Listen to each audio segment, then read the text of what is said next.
আপনাদের সকলকে আবারও আমন্ত্রণ ক্রিমিনাল জাস্টিস প্রোগ্রাম দেখবার জন্য।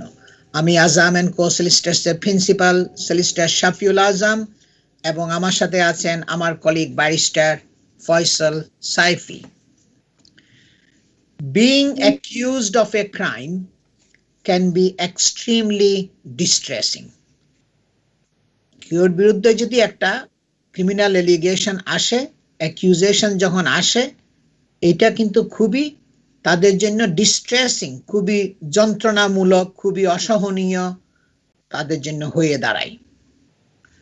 Not only can such allegations severely impact your reputation and livelihood, your liberty may also be at stake.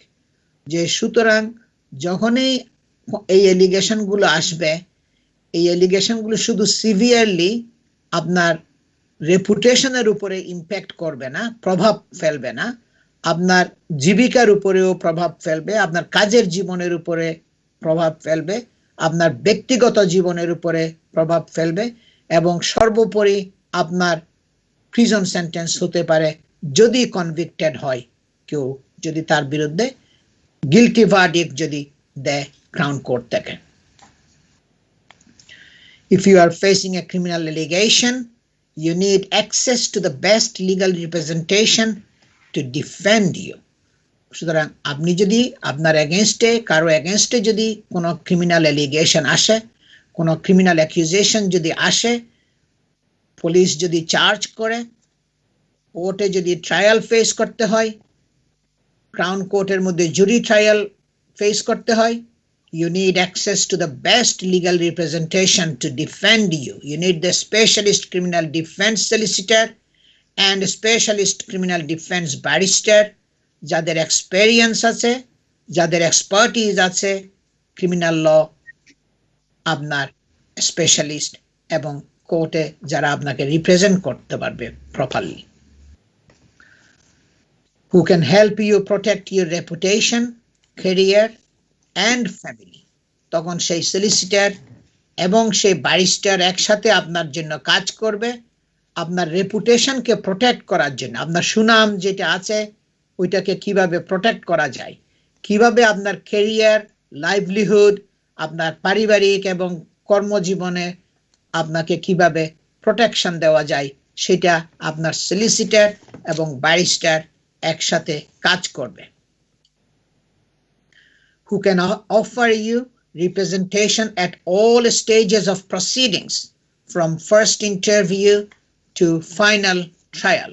যে আপনাকে প্রসিডিংসের, একটা ক্রিমিনাল প্রসিডিংসের প্রত্যেকটা স্টেজে যে আপনাকে রিপ্রেজেন্টেশন করতে পারবে, সেটা পুলিশ স্টেশন ইন্টারভিউ থেকে শুরু করে, ম্যাজিস্ট্রেটস কোর্ট থেকে শুরু করে, ক্রাউন কোর্ট, ইভেন ওর পরে যদি আপিল করতে হয় কোর্ট অফ অ্যাপিল পর্যন্ত যে আপনার কেস কন্টিনিউ করতে পারবে, যে আপনাকে রিপ্রেজেন্ট করতে পারবে, যার এক্সপেরিয়েন্স থাকবে, যার এক্সপার্টিস থাকবে, at all stages of the proceedings আপনাকে রিপ্রেজেন্ট করার জন্য। সুতরাং যখনই ক্রিমিনাল কেসের মধ্যে পড়ে, আমি গত প্রোগ্রামের মধ্যে বেইলের উপরে বলছিলাম, কিন্তু আমি বেইলটা আমি শেষ করতে পারি নাই।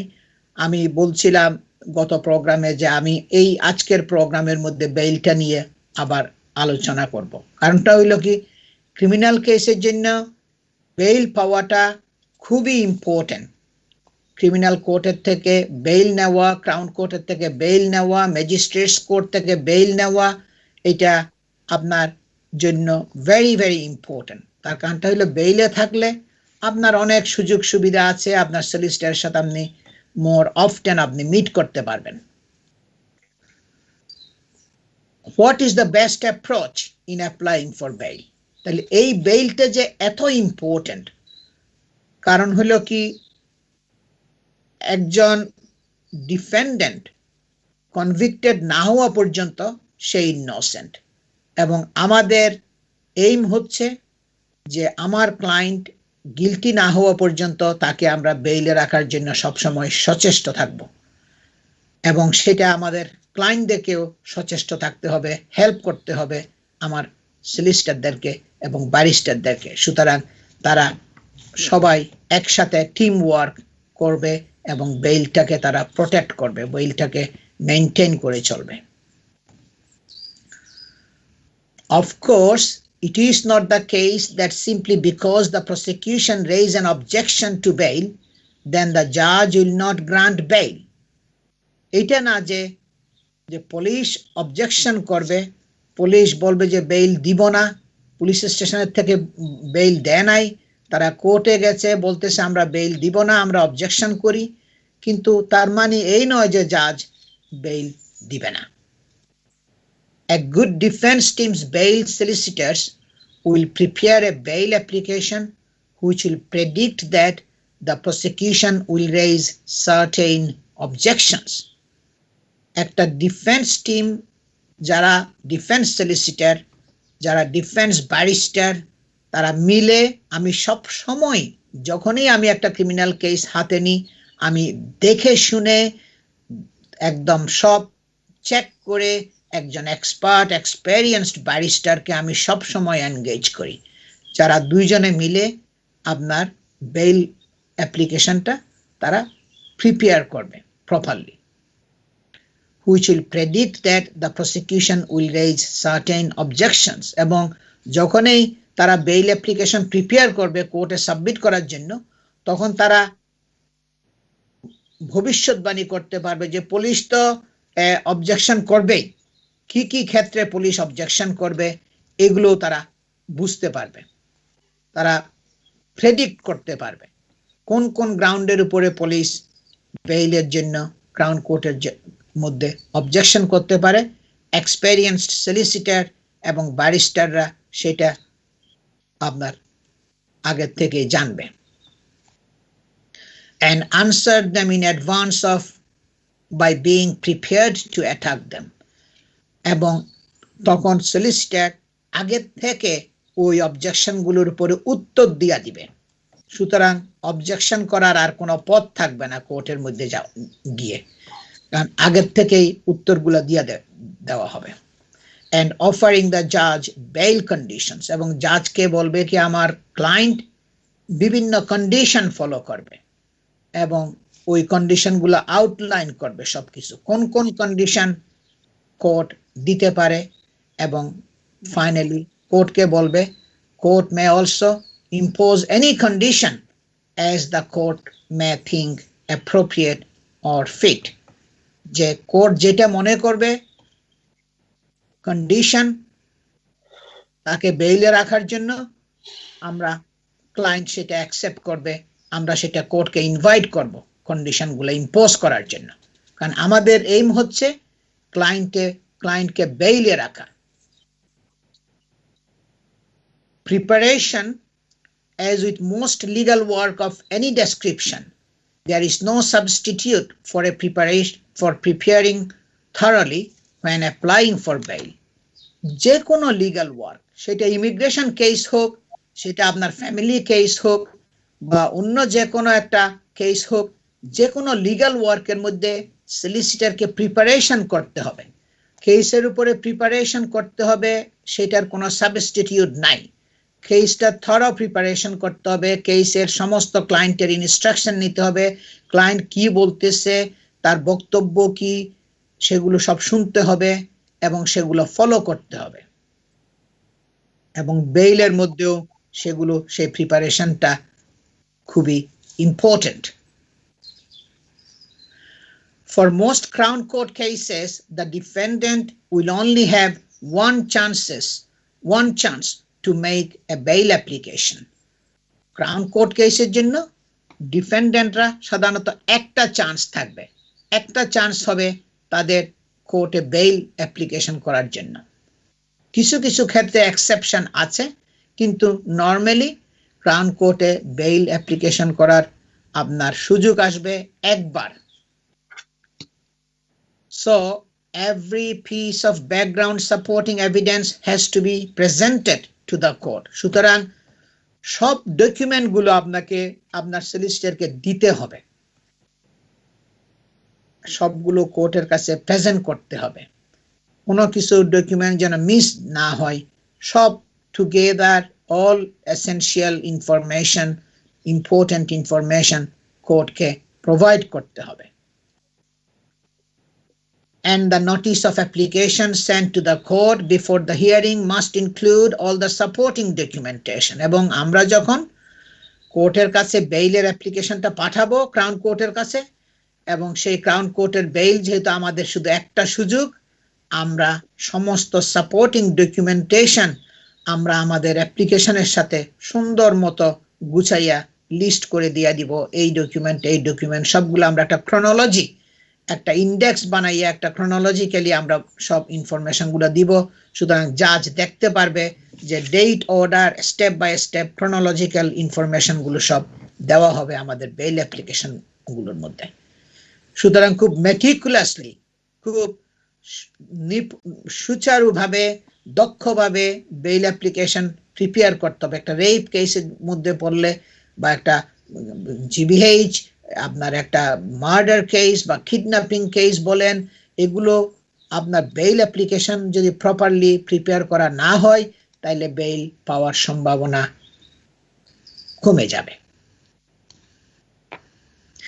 If an important document relating to, say, a mortgage statement for a surety is not provided at this stage, there may not be a second chance. যদি আপনার একটা মর্টগেজ স্টেটমেন্ট আপনাকে দিতে হবে এবং সেটা কিন্তু আপনাকে এখন দেওয়াটা উচিত, কারণ হলো কি এটার আপনার সেকেন্ড চান্স হয়তো আপনার নাও আসতে পারে। আর এই স্টেজের মধ্যে আপনাকে মর্টগেজ স্টেটমেন্টটা যদি দরকার হয় সেটা দিতে হবে। This may delay the application. দরকার হইলে কয়েকদিন দেরিতে দরখাস্তটা করা হোক। It can be sometimes be unpleasant, but essential that the application waits a few days. Better হইল কি আপনি সমস্ত ইনফরমেশনগুলো সাবমিট করেন কোর্টের কাছে, একসাথে জমা দেন, একসাথে অ্যাপ্লিকেশন করেন এবং দরকার হইলে ওয়েট করেন, so that the defendant does not spend several months in custody after an unsuccessful bail application. কারণ হলো কি যদি বেইল অ্যাপ্লিকেশন আনসাকসেসফুল হয় তখন তো অনেক মাস প্রিজনের মধ্যে থাকতে হবে। মনে করেন এখন নভেম্বর মাস চলতেছে, আপনি যদি ট্রায়াল যদি আপনার তারিখ পড়ে জুন মাসে, নেক্সট ইয়ারের জুন মাসে বা নেক্সট ইয়ারের সেপ্টেম্বর মাসে মনে করেন, তাহলে আরো প্রায় 9 মাস 10 মাসের মতো সময় মাঝখানে। সুতরাং যদি আপনার এই নভেম্বর মাসে যদি তাড়াহুড়ো করে যদি আপনি বেইল অ্যাপ্লিকেশন সাবমিট করেন সমস্ত ডকুমেন্টগুলো না দিয়ে, এবং বেইল যদি আপনার রিফিউজ হয় তাহলে তো আপনাকে সেই 9-10 মাস পর্যন্ত, সেপ্টেম্বর পর্যন্ত প্রিজনে থাকতে হবে। সো বেটার আপনি ওয়েট করেন, বেইল অ্যাপ্লিকেশনটা নভেম্বরে না পাঠাইয়া ডকুমেন্টগুলো না পাওয়া পর্যন্ত, দরকার হইলে ডিসেম্বরে যদি ডকুমেন্টগুলো পান ডিসেম্বরে ওইটা সাবমিট করেন, এবং তখন বেইল যদি সাকসেসফুল হয় তখন তার আপনাকে প্রিজনে লং সেন্টেন্স, লং টাইম ট্রায়ালের আগে প্রিজন সেন্টেন্স সার্ভ, মানে প্রিজনের মধ্যে কাস্টোডিয়াল টাইম সার্ভ করতে হবে না।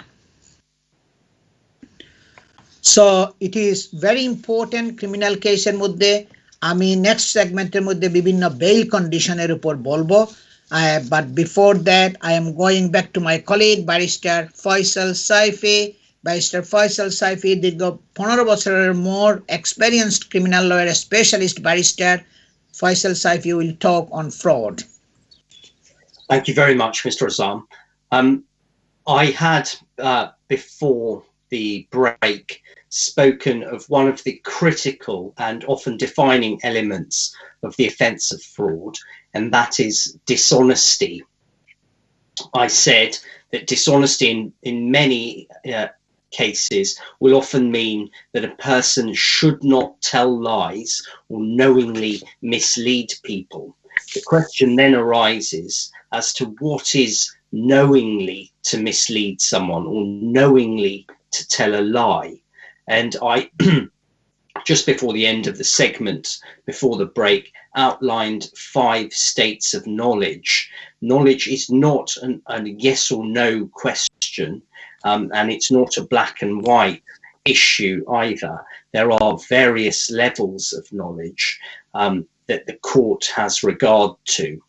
the first and the highest state of knowledge is what the law refers to as actual knowledge. It is the most difficult to prove and requires the clearest and most convincing evidence to do so. The second type of knowledge is what's called blind eye knowledge.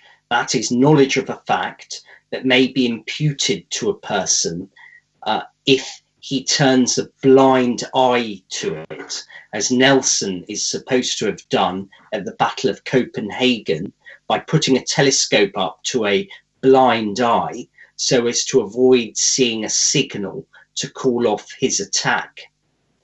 Or if in legal parlance, what blind eye knowledge requires is that a defendant deliberately abstains from an inquiry to avoid certain knowledge of what, two, he already suspects to be the case. So he must already suspect it, and he must not undertake further inquiries because he doesn't want to confirm that belief. And if that is the situation, it is blind eye knowledge, and it's tantamount in law to actual knowledge. Anything short of either of those two states of knowledge, actual or blind eye knowledge, is generally regarded as being negligent, as not having undertaken inquiries that a reasonable person might have done in the situation, but generally will not be regarded as dishonesty or fraudulent. Now, as to the standard of knowledge, normally, traditionally, the requirement has been to require a consciousness that one is transgressing standards of ordinary or blind eye knowledge based on clear suspicions that the defendant consciously ignored. But the negligent failure to ascertain the true state of affairs is not enough. So if someone didn't undertake the inquiries that a reasonable person would have done, for example, when inspecting the car that they then go on to sell, that is not fraud. But if they know there's a problem with the car and consciously fail to investigate it and sell it on as if it were good, that could be dishonest. Another issue arising in proving dishonesty is what the defendant must actually have knowledge of. To be liable for particular wrongdoing, whether as a principal or as an assistant to that wrongdoing, the defendant needs to have knowledge or belief of that wrongdoing. It has not been settled whether knowledge of some collateral wrongdoing would be sufficient. So an example in the textbooks is of a person who knows who knows that he needs to help his brother. He drives his brother to a bank and double parks the car on a double yellow line. Now he knows he's doing something wrong by parking on a double yellow line, but if his brother, unknown to him, goes into the bank and robs the bank, is he then liable for having helped his brother rob the bank? Well, if he doesn't know, suspect, or have any knowledge of his brother's intention to rob the bank, then the answer is plainly no. Even though the brother might have had some knowledge of wrongdoing, i.e. parking on a double yellow line. In civil cases, courts have variously emphasized the need for knowledge of the critical facts. The courts have said the defendant needs to have consciousness of those elements of the transaction or act which makes participation transgress ordinary standards of honest behavior.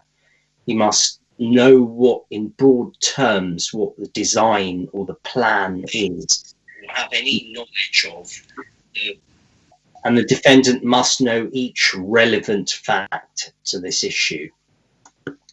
So a defendant is not entitled to make the disreputable argument that they did not think they were helping to steal from the claimant because they thought they were helping to steal from someone else. So if they, even though they didn't know who they were stealing from, that might not be regarded as an important issue. If they knew that they were stealing, then that would be enough. So accordingly, it may be that in certain types of fraud called VAT or MTIC frauds, where goods are passed around and VAT is not paid, it might be enough to be aware of either the original fraud, which might be several links down the chain, or to be aware of the fact that the fraud was being covered up by subsequent transactions. Where the gravamen of the allegation of fraud is the wrongful diversion of money belonging to another. So, for example, where a director of a company helps to steal money from the company, it is certainly enough for a defendant, if a defendant has actual or blind eye knowledge that the money was not at the free disposal of the principal. So you have 1 minute more now. Thank you very much, Mr. Azam. So a dishonest banker who helps a director of a company take money away must know that it's not the director's money, it's the company's money. And so for that money then to be transferred to personal accounts of the director would be wrong. It's not necessary for a defendant to know all the details. And as I've said, dishonesty in a general sense is insufficient. He needs to have some knowledge of the relevant facts. Thank you very much, Mr. Azam. Thank you, Mr. Faisal Saifi. দর্শক আপনারা শুনছেন barrister mister sci-fi, very experienced, দীর্ঘ 15 বছরের মোর experienced barrister, ফ্রডের উপর বলছে। খুব important topic. এই ফ্রডের জন্য এখন প্রচুর মানুষ ইনভেস্টিগেটেড হচ্ছে, প্রচুর কয়েক হাজার মানুষ ইনভেস্টিগেশনের মধ্যে পড়তেছে, কমপ্লেন আপনার গেছে HMRCর মধ্যে, মেইনলি দ্য ফার্লো ফ্রডের জন্য। এটা আমি বিগত প্রোগ্রামের সময়ও বলছিলাম যে অনেক মানে কয়েকশো হাজারের একটা ফ্রড আপনার ওয়েস্ট মিডল্যান্ডে তারা ইনভেস্টিগেশন করতেছে। এখন আমরা শর্ট একটা ব্রেকে যাচ্ছি, ব্রেকের পরে আমরা আবার ফিরে আসবো। আমি আজাম এন্ড কো সলিসিটার্সের প্রিন্সিপাল সলিসিটর শাফিউল আজম এবং আমার সাথে আছেন আমার কলিগ ব্যারিস্টার ফয়সাল সাইফি। সবাই আমাদের সাথে থাকুন।